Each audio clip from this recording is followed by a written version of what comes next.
Greetings from the House of Representatives. This is your State Representative, Kerry Condotta, with a weekly update for you.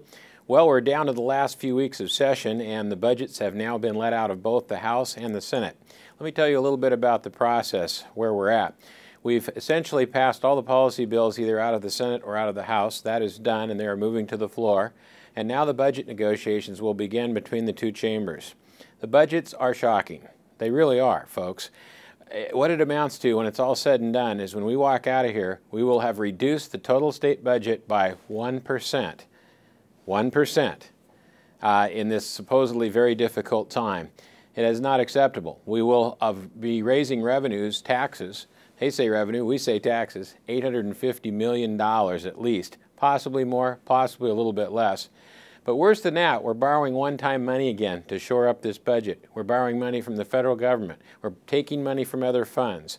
We are using all our reserves, all our rainy day. And all for what?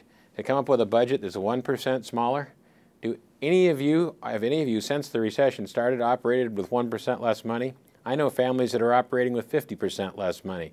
I know businesses that have cut their overhead by 50, 60, and 70% and lost half their employees, if not 3/4 of their employees. We have all made difficult adjustments. It is time for Washington State government to do the same.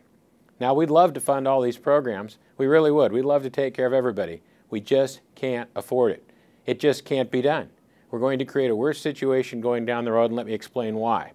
Because much of this is one-time money, and because we're increasing taxes, we will slow the economy. There's no question. There is no example throughout history where raising taxes does not slow the economy further. That's exactly what will happen. And what happens in the next budget, which is just 12 months away. We'll be back here in January of 2011, and we'll be facing the largest deficit in history, far worse than what we have today.